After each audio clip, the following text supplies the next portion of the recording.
మగోళ్ళనైతే దేవుడు మట్టితో చేశాడు, కానీ ఆడ మనిషిని అలా చేయలేదట.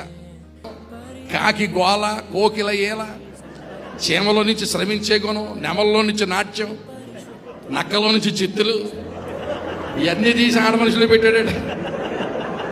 సూర్యుడు తీక్షణత అంటే కంటి చూపుతో చంపేస్తామంటారా? వాళ్ళ చూపు అలా ఉంటుంది. ఆడవాళ్ళు కాకిలాగా గోల్ చేస్తారు 10 మంది ఉంటే, కోకిల్లాగా పాడగలరు, నెమల్లాగా నాట్యం, చీమలాగా శ్రమించే గుణం, తెల్లారి గంటలు లెగుస్తుంది ఆడ మనిషి. మళ్ళీ రాత్రి 10 గంటల దాకా మెదిలినట్టే ఉంటుంది, తుడిసినట్టే ఉంటుంది, తోమినట్టే ఉంటుంది. ఏమండి, చిన్న రోబోట్ లాగా పనిచేస్తూ ఉంటుంది. ఆడవాళ్ళు అబద్ధం ఆడారంటే నాగార్జున సిమెంట్తో గోడ కట్టినట్టేనంట. కనుక ఇంత తెలుగుతో ఎలా కాపురం చేస్తావో ఆండ్రూసా. ఇంకో మాట చెప్తాను, ఆవిడ ఎదురుకుండా ఇంకెవరిని మెచ్చుకోక, ఎవరన్నా బాగుంటారు అన్నావా నీకు శ్రమకాలమే. ఎవరిని మెచ్చుకో. చిన్న చిన్న గొడవలు వస్తాయి, అడ్జస్ట్ అవ్వాలి. పెళ్లిలో మా భార్యాభర్తల మధ్య గొడవ రాలేదనో చేయి పైకి ఎత్తండి, ఒక్క చేయిలు ఎగురుతోట్టు భూమి మీద.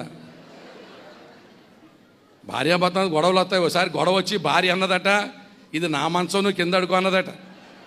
ఇలా సారి తెచ్చుకుంటారు కదా ఆడవాళ్ళు, మా అమ్మోళ్ళు ఇచ్చారు మంచం, ఇది నాది, నువ్వు కింద అడుకుంటే కింద అడుకున్నాడు అంటాడు. కింద పడుకున్నాక మధ్యరాత్రిలో జ్ఞాపకం వచ్చిందంట, మంచం దీందే కానీ నవ్వారు నేను కదా కొన్నానా, నవ్వారు కోసేసాడు. కోసేస్తే దాపుని కింద అడిపోయిందని తేలు కుట్టేసిందంట.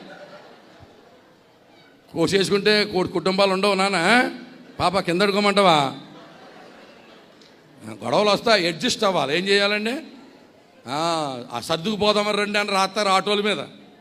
ఆటోలో సర్దుకుపోవడం కాదు, సంసారంలో సర్దుకుపోవాలి. ఆటో ఇక్కడ ఎక్కుతాడు, దిగిపోతాం, ఇంక దిగడం ఉండదు ఇది.